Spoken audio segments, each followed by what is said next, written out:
So, John chapter 3, 16 through 17. For God was so attached to the dominant society Israel that he gave his only Son, that whosoever believes into him should not perish, but have eternal life. For God sent the Son into the dominant society Israel, not to condemn the dominant society Israel, but that the dominant society Israel might be saved through him. How are we to understand the mixture of these positive and negative attitudes and the coexistence of strong love and deep-rooted hatred in John's community long after Jesus departed from the world?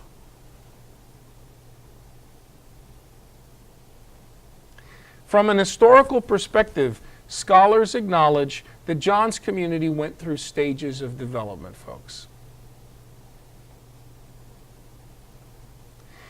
In its earliest stage, the 50s, Common Era, 20 years after Jesus died and was proclaimed risen, the Johannine Jesus group was not yet an anti-society. At this time, it looked very much like the Pauline groups and the Petrine groups. It looked like a regular Jesus group. It saw the world as a good place, but one in need of reform. They believed the world needed and deserved evangelization in the 50s. For the most part, Mediterranean Judean believers in Jesus inside this Jesus group attracted other Mediterranean Judeans and Israelites to believe in Jesus. But at a slightly later stage, late 80s, Common Era, however, some Judean and Israelite audiences began to turn a deaf ear, whatever, meh, to the preaching, and soon took measures to violently eject fellow believers in Jesus from the synagogues. At this time, synagogues were not places of worship. They were Israelite male gathering places to discuss politics. Remember that at this time, religion doesn't exist as a separate social institution. It exists embedded in politics. So Isaiah is as much a political text as it is an economic text as it is a religious text.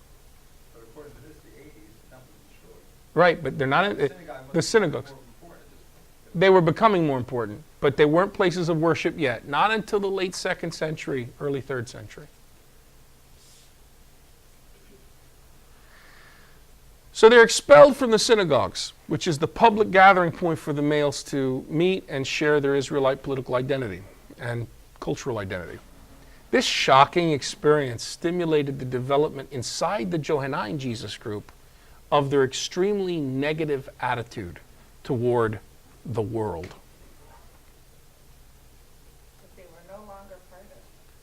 Because then They're still in. They're still living in the village where there's all these Israelites all around them.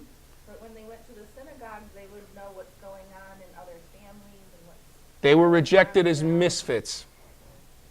Now the other Jesus groups were too, but it didn't. This one in particular had a real negative reaction. Real negative reaction. Others were like, well, we're the real Israel. They're not. So you have Ben Zacchaeus on one hand and Messianus on the other hand, saying, who's the real Israel?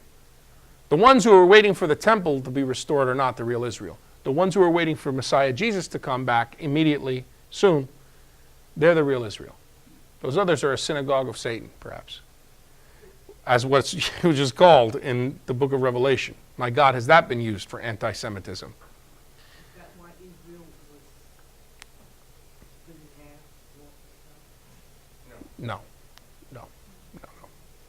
But for the Johannine Jesus group, they really took it bad. They really took it bad. Now it's like Israel itself. We are a conscious alternative to Israel, and it's going to be reflected in our language, our practices, everything. Did they A lot. It was just, they were particularly hit hard by it. Within the fourth gospel, chapters 5 through 12 indicate that the resistant and unbelieving world involves some hostile and disbelieving Judeans. But chapters 14 through 17 reflect the period after the break between early Messianists and the synagogue. At the same time, some of the Hellene or civilized Israelites who joined the community began to disbelieve its claims and leave. They were also included in this negative perception of the world. Hey, thanks for watching. Just continue the playlist for the next part of the study. If you have further questions, this is good. They will get addressed, so keep watching. If you found value, please subscribe, like, and share. As always, questions, comments, and criticisms are most welcome. God bless you.